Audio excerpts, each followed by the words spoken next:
सभी को मेरा नमस्कार। मैं सीमा संस्कृत ऑनलाइन चैनल पर आप सभी का बहुत बहुत स्वागत करती हूँ। आज हम इस वीडियो में संस्कृत व्याकरण का 10वीं कक्षा का विषय वाच्य परिवर्तन विस्तार से समझेंगे व उदाहरणों के साथ उसको जानेंगे। वाच्य परिवर्तन जो है क्रिया द्वारा प्रधान रूप से जो कहा जाता है वही क्रिया का वाच्य होता है। वाच्य कितने प्रकार के होते हैं और कौन कौन से नियम उनके होते हैं, ये सब हम इस वीडियो में आज विस्तार से जानेंगे। तो शुरू करते हैं वाच्य परिवर्तनम। वाच्य जो है 3 प्रकार के होते हैं। सबसे पहले कर्तृवाच्य, कर्मवाच्य व भाववाच्य। ठीक है, तो देख लेते हैं कि तीनों वाच्यों के नियम कौन कौन से होते हैं पहले। और वीडियो शुरू करने से पहले सभी बच्चों से मेरा ये निवेदन है कि वो इस विषय को थोड़ा कठिन समझते हैं, उन्हें लगता है कि वो वाच्य नहीं कर पाएंगे या उसके नियम बहुत ज़्यादा होते हैं। ऐसा कुछ भी नहीं है। आप वाच्य को उसी तरीके से समझिए। आपकी परीक्षा में बहुत ही आसानी से ऑप्शन के द्वारा ये प्रश्न पूछा जाता है और बच्चे इसको आसानी से कर पाते हैं, क्योंकि जब हम बच्चों की कॉपीज देखते हैं तो बच्चों को उसमें अच्छे अंक मिलते हैं। जो बच्चे इसमें थोड़ी सी अपनी समझ लगाते हैं उनको आसानी से अच्छे अंक मिल सकते हैं। तो बच्चे इसको एक बार वीडियो को ध्यान से देखेंगे तो उन्हें अच्छे से समझ में आ जाएगा और वो पूर्ण अंक इस प्रश्न में ले पाएंगे। तो शुरू करते हैं। सबसे पहले है कर्तृवाच्य। कर्तृवाच्य में जो नियम है वो देखते हैं हम। कर्ता में प्रथमा विभक्ति होती है। अब आपको विभक्तियों का ज्ञान सबसे पहले होना चाहिए। जैसे आपने शब्द रूप हमने किए हैं पहले, ठीक है, शब्द रूप जो किए हैं उसमें प्रथमा से लेकर सप्तमी विभक्ति होती है, तो आपको विभक्तियों का ज्ञान जरूर होना चाहिए। इसमें मुख्य रूप से प्रथमा व तृतीय विभक्ति का जो है प्रथमा द्वितीय व तृतीय विभक्ति का जो है प्रयोग हम देखेंगे, तो आपको शब्द रूपों का ज्ञान जरूर होना चाहिए। उसके बाद है कर्म में द्वितीय विभक्ति व क्रियापद जो है कर्ता के अनुसार होगा। ठीक है, जो कर्ता है हमारा वो एक वचन का है तो क्रिया भी एक वचन की होगी। जो कर्ता द्विवचन का है तो क्रिया भी द्विवचन की होगी। वह धातु इसमें प्रश्मयी पद व आत्मनेय पद दोनों तरह से होंगी। और उदाहरण है, जैसे उदाहरण से हम समझ लेते हैं, जैसे बालकः पुस्तकम पठति। अब बालकः कर्ता में प्रथमा विभक्ति लगी है और पुस्तकम कर्म में द्वितीय विभक्ति है और पठति ये प्रश्मयी पद की धातु है, यहाँ पर आत्मनेय पद की भी हो सकती है। ठीक है, तो साधारण रूप से जो हम वाक्य बनाते हैं वो कर्तृवाच्य में बनता है। ठीक है, तो जब कर्म वाच्य में हम परिवर्तन करेंगे कर्तृवाच्य का, तो कौन कौन से नियम का ध्यान रखना है। सबसे पहले कर्ता में तृतीया।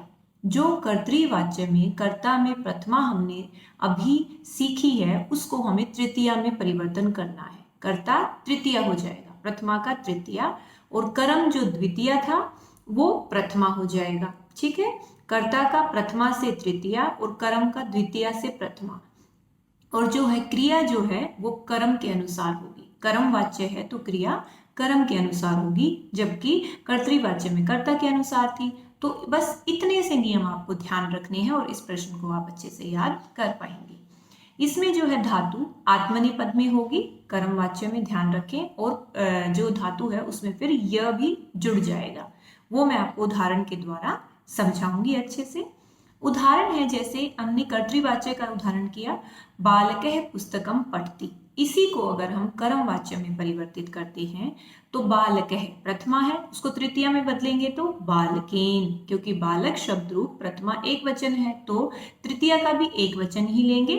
अगर यहाँ पर कोई दूसरा वचन होता है प्रथमा में, द्विवचन या बहुवचन, तो हम ध्यान रखेंगे वही हम कर्म में वचन भी उसी तरीके से परिवर्तित करेंगे। तो यहाँ पर बालकेन और पुस्तकम, क्योंकि पुस्तक शब्द नपुंसकलिंग है, प्रथमा व द्वितीय में सेम चलता है, तो हमें इसको द्वितीय से प्रथमा में करना था, तो ये सेम रहेगा पुस्तकम। और पठति, पठति का क्या हो जाएगा पठ्यते, क्योंकि एक तो आत्मनेय पद है और इसमें य जुड़ जाएगा, तो बालकेन पुस्तकम पठ्यते। बस इतना सा जो नियम है वो आपको इसमें ध्यान रखना है। अब इस टेबल के माध्यम से कुछ ऐसे आसान शब्द मैं आपको बताने वाली हूँ जो प्रथमा से तृतीय विभक्ति में परिवर्तित होते हैं। वो आप एक बार पढ़ लेंगे, याद कर लेंगे और लिख कर उनका अभ्यास करेंगे तो आपको इस प्रश्न में बिल्कुल भी कोई भी समस्या नहीं आएगी। ज्यादातर यही शब्द आते हैं प्रश्न में। जैसे देखते हैं, सबसे पहले मैंने लिखा है शब्द युष्मत्। युष्मत् शब्द लिखा है मैंने, उसकी प्रथमा में तीनों वचन लिखे हैं। प्रथमा में त्वम, युवाम, यूयम। आप लाइन से देख रहे हैं। तो त्वम का तृतीया में होगा त्वया, युवाम का युवाभ्याम और यूयम का युष्माभि। ठीक है, तुम दो, तुम सब, तो उसका बहुवचन में वही हो जाएगा, तुम्हारे द्वारा, तुम दोनों के द्वारा और तुम सब के द्वारा, क्योंकि तृतीया करण कारक होती है कि उसके द्वारा। ठीक है, तो कर्म वाच्य बदलते हुए आप इन शब्दों का ध्यान रखेंगे युष्मद में। उसके बाद है अस्मद। अस्मद में भी मैंने प्रथमा के तीनों वचन लिखे हैं, अहम, आवाम, वयम। मैं, हम दो, हम सब। और तृतीय में करेंगे तो क्या होगा, मया। अहम का मया और आवाम का आवाभ्याम और वयम का अस्माभि। हम मेरे द्वारा, हम दोनों के द्वारा, व हम सब के द्वारा। तो आप इस चीज को याद कर लेंगे तो आपको बिल्कुल भी समस्या नहीं आएगी। जिसको शब्द रूप भी याद नहीं है तो कम से कम इस टेबल को तो वो अच्छे से समझ लेंगे वाच्य के लिए, क्योंकि वाच्य में प्रथमा से तृतीय विभक्ति का हमें विशेष रूप से ध्यान रखना होता है। उसके बाद पुल्लिंग शब्द रूप है हमारा। तत्पुल्लिंग में मैंने लिखा है सह, तौ, ते। तो वह, वे, दो, वे सब, तो उसका तृतीय में क्या होगा, तेन, ताभ्याम, तय। उसके द्वारा, उन दोनों के द्वारा या उन सब के द्वारा। ऐसे ही स्त्रीलिंग में होगा तत् का सा, ते, ता, वह, वे, दो, वे सब, तया, ताभ्याम, ताभि। वह, उन दोनों के द्वारा या उन सब के द्वारा। इसका स्त्रीलिंग में प्रयोग होगा, ध्यान रखें। पुल्लिंग व स्त्रीलिंग दोनों के लिए अलग है ये शब्द। और ऐसे ही जैसे सैतौते या सातेता हमने किया है, इनके अलावा अन्य पुरुष में आपके सामने कोई शब्द कोई नाम आ जाता है, जैसे राम है, रमा है स्त्रीलिंग में, तो जैसे रमा आ गया, रमा का भी वैसे ही चलेगा जैसे सातेता किया है आपने, रमा, रमे, रमा। ठीक है, ये प्रथमा में है तीनों वचन। उसके बाद तृतीया में रमया, रमाभ्याम, रमाभि। ठीक है, तो आप इसको अच्छे से कंठस्थ कर लें। उसके बाद राम शब्द है, जैसे राम है, रामौ, रामः। और तृतीय में क्या होगा, रामेण। राम का क्या होगा, रामेण। और रामौ का रामाभ्याम, रामः। रामः का क्या होगा, रामई। ठीक है, तो ये तीनों वचनों में आप ध्यान रखेंगे कि क्योंकि कोई भी वचन का प्रश्न जो है आपके सामने आ सकता है वाच्य में। उसके बाद एक मैंने नपुंसकलिंग भी लिखा है वहां पर, जैसे पुस्तकम, पुस्तके, पुस्तकानी। ऐसा भी अगर कोई शब्द आता है, फलम शब्द आ जाता है या कोई और शब्द आता है, तो उसके लिए तृतीय विभक्ति है पुस्तकेन, पुस्तकाभ्याम, पुस्तकई। वैसे जो नपुंसकलिंग होता है वो हमेशा पुल्लिंग की तरह ही चलता है, उसकी सिर्फ दो ही विभक्ति अलग होती हैं, वो भी समान होती है। जैसे पुस्तकम, पुस्तके, पुस्तकानी, प्रथमा में भी यही होगा और द्वितीय में भी पुस्तकम, पुस्तके, पुस्तकानी, दोनों में एक जैसा रहता है। और जो तृतीया से लेकर सप्तमी है वो पुल्लिंग की तरह ही चलती है। तो ये चीजें आप याद कर लें, अच्छे से कंठस्थ कर लें, व इनको समझ लें, तो इस प्रश्न में आपकी कोई भी गलती नहीं होगी। आगे बढ़ते हैं, कुछ धातुओं के कर्तृवाच्य, कर्मवाच्य व भाववाच्य में परिवर्तन। अब मैं जो आपको बताने वाली हूँ वो है धातुओं में परिवर्तन। जो क्रिया में परिवर्तन मैंने आपको बताया वो आपको कुछ जो ज्यादातर प्रयोग होने वाली हैं वो मैंने यहाँ पर लिखी है, और बाकी आपकी पाठ्य पुस्तक में भी ये दी हुई है, जो आपकी व्याकरण की पुस्तिका है उसमें से भी आप देख सकते हैं। और भी जितने ज्यादा आप पढ़ेंगे तो आपको आसानी होगी करने में, अगर कोई नई धातु आ जाती है तो। बाकी इनका एक बार हम अध्ययन कर लेते हैं। जैसे सबसे पहले मैंने लिखा है भू धातु, तो कर्तृवाच्य में तो भवती होता है, और कर्मवाच्य और भाववाच्य में क्या बनेगा, क्योंकि दोनों में ही आत्मनेपद बनानी है हमें, तो भूयते बनेगा। ठीक है, ऐसे ही पठ धातु, पठती, सिंपल। सिंपल आप इसको जितना आसानी से समझकर याद करेंगे बिना किसी कंफ्यूजन के, बहुत ज्यादा नियम आप इसमें जानने की कोशिश ना करें, जितना आपको समझ में आ रहा है उसको क्लियर याद रखें, क्योंकि 10वीं कक्षा तक के बच्चों के लिए आसानी से समझ में आने वाला है। तो पठ का पठती और क्या होगा, पठ्यते। और उसके बाद गई धातु गाना अर्थ में, जैसे गायती और गीयते। ध्यान रखें, गायति का क्या बनेगा, गीयते। ये कुछ परिवर्तन होते हैं, नियम होते हैं इनमें, जिनमें आकारांत होता है वो ई हो जाते हैं। ये सब परिवर्तन मैं आपको इसलिए नहीं बता रही हूँ क्योंकि बहुत ज़्यादा नियम होंगे तो आप और ज़्यादा उसमें ये होगा कि आपको कन्फ्यूज़न ना हो जाए। तो आप स्पेसिफिक जो आपको बताई जा रही है धातु उनको अच्छे से याद कर लें, तो आपका ये प्रश्न आसानी से हल हो जाएगा। उसके बाद है प्रच्छ धातु, पूछना। तो पृच्छति, पहले र था प्रच्छ में, मूल धातु में, फिर पृच्छति और कर्मवाच्य भाववाच्य में पृच्छते। फिर है गम धातु, जाना, गच्छति और गम्यते। ध्यान रखें, वहां पर गच्छति है कर्तरी में और वहां पर गम्यते हो जाता है। फिर है क्रीड धातु, खेलना, क्रीडति, क्रीड्यते। क्रीड्यते में ड में हलंत रहेगा। लिख, लिखती और लिख्यते, यहाँ पर भी हलंत रहेगा या आधा। हन धातु, हंती, हन मतलब मारना, और हन्यते। क्री धातु, काम करना, कोई भी, करोति या क्रियते, इनमें काफी अंतर है, तो इनको विशेष रूप से आप ध्यान रख लें कि इनमें परिवर्तन होता है। तो आगे है पच धातु, पचती, पच्यते। खाद धातु, खादती, खाना, और खाद्यते। और पच धातु का जो अर्थ है वो होता है पकाना अर्थ में, ये भी कई बार प्रयोग होता है, तो आप ध्यान रखें इसको। पा धातु का अर्थ है पीना, पिबती व पीयते। इनमें थोड़ा थोड़ा परिवर्तन है कर्तृवाच्य में और कर्मवाच्य में, उनको आप अच्छे से ध्यान रखें, वह याद कर लें। 2-3 बार आप इसको याद करेंगे तो आपको आसानी से याद हो जाएगा। और मुख्य रूप से यही धातुएं परीक्षा में पूछी जाती हैं। फिर भी आप अभ्यास के लिए जितनी धातुएं पढ़ सकते हैं उनको पढ़ें व समझें। आगे बढ़ते हैं और देखते हैं कि परीक्षा में ये प्रश्न कैसे पूछा जाता है। तो 2 तरीके से प्रश्न आता है ऑप्शन में, अथवा आता है इसमें बीच में, तो दोनों हम देख लेते हैं और मैं बता देती हूँ कि कौन सा आसान होता है और आपको वही पहले प्रायोरिटी में वही करना चाहिए। बाकी जो बच्चे अच्छे से इसको समझ जाते हैं वो दूसरा ऑप्शन भी कर सकते हैं, कोई उसमें समस्या नहीं है। तो पहला जो ऑप्शन है, अधोलिखित संवादे रिक्त स्थानानि वाच्यानुसारम प्रदत्त विकल्पेभ्यः उचितम पदम चित्वा लिखतः। नीचे लिखे गए संवाद में रिक्त स्थानों को वाच्य के अनुसार दिए गए विकल्प के अनुसार उचितम पदम चित्वा, उचित पद चुनकर आपको भरने हैं। नीचे आपको एक संवाद दिया गया है, एक वार्तालाप है, बातचीत है लोगों की। आपको पहले उस बातचीत को समझना है, ठीक है, कि कौन क्या बात कर रहा है। अपने आप आपको पता चल जाएगा कि आगे वाला का वाक्य, जो शब्द आपको मंजूषा में भरना है वो क्या होगा। पहले उस संवाद को समझें, सीधा आप उत्तर नहीं भरेंगे, संवाद को समझेंगे पहले और उसके बाद उसके उत्तर भरेंगे। तो देखते हैं पहले। तो राम है, राम कहता है मित्र कि हे मित्र, संप्रति त्वम किम लिखसी, अब तुम क्या लिख रहे हो। तो राम ने किससे पूछा, मित्र से पूछा, तो मित्र जवाब देगा ना। तो श्याम है, श्याम कहता है, अब मित्र का नाम है श्याम, ठीक है।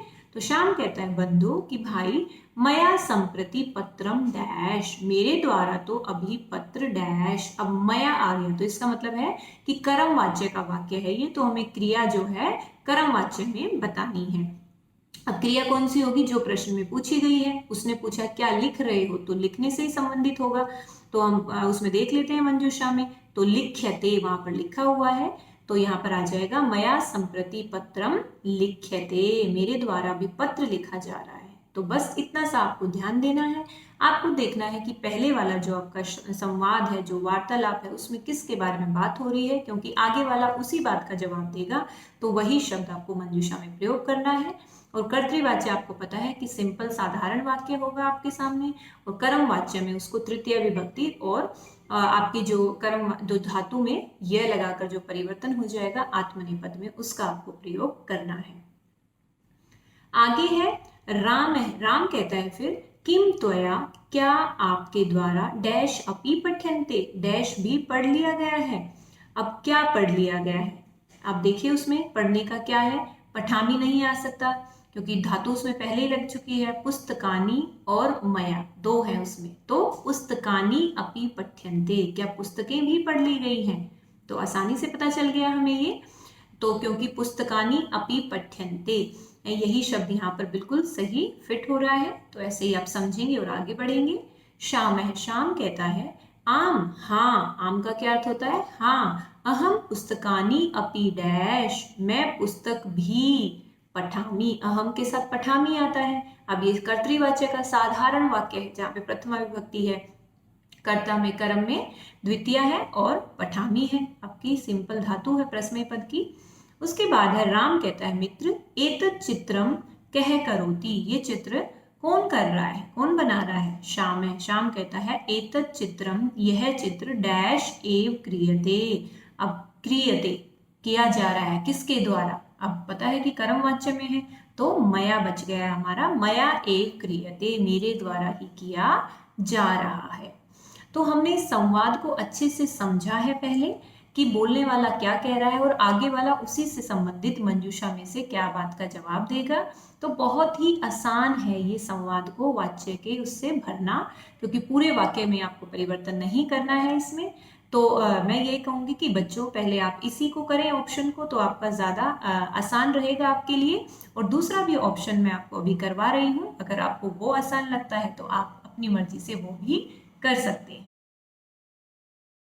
आगे बढ़ते हैं। जो दूसरा मैंने बताया कि अथवा में जो है वाच्य का प्रश्न किस तरीके से आता है, इसमें आपको वाक्य दिया जाएगा, हो सकता है कर्तृवाच्य का है तो आपको कर्म वाच्य में बदलना है, कर्म वाच्य का दिया है तो आपको कर्तृवाच्य में बदलना है, या कोई आपको दिख रहा है कि वहां पर भाव वाच्य है क्योंकि वहां पे कर्म नहीं है तो उसको भाव वाच्य में परिवर्तित करना है। तो इस तरीके से आपको संपूर्ण जो वाक्य है उसका नियम के अनुसार परिवर्तन करना होता है। तो जो बच्चे अच्छे से नियम को समझ गए हैं कि कर्तृवाच्य में क्या नियम है, कर्म में क्या है, वह भाववाच्य में कौन से नियम है, वो इस प्रश्न को बहुत ही आसानी से कर पाएंगे। तो पहला वाक्य है त्वम किम करोषि, तुम क्या कर रहे हो। अब त्वम प्रथमा है, इसको तृतीया में बदलना है क्योंकि ये हमारा कर्तृवाच्य का वाक्य है। कर्म में कैसे बदलेंगे? त्वम की तृतीया त्वया, ठीक है। किम, किम हमारा प्रथमा और द्वितीय में सेम रहेगा, तो किम और करोषि का क्या हो जाएगा? क्रियते, त्वया किम क्रियते, ठीक है। अगला है श्याम है जलम पिबती, श्याम जलम, जल पीता है या पी रहा है, तो श्याम की तृतीया क्या होगी? श्यामेन, जलम की जलम ही रहेगी क्योंकि ये हमारा दोनों में सेम चलता है नपुंसकलिंग। और पिबती, पिबती का क्या होगा? पीयते, श्यामेन जलम पीयते।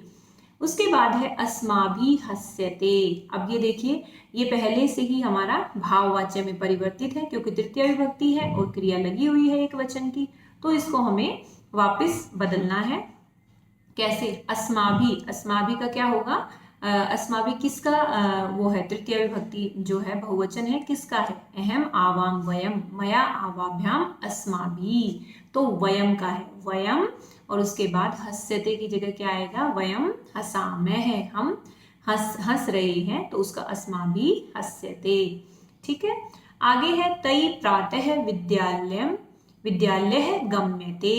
अब ये भी कर्मवाच्य में बदला हुआ है, इसको आपको कर्तृवाच्य में करना है। उल्टा बिल्कुल, वो दोनों एक दूसरे के विपरीत है, पहले उधर से उधर, कर्तरी से कर्म, कर्म से कर्तरी, सेम नियम उसमें लागू होंगे।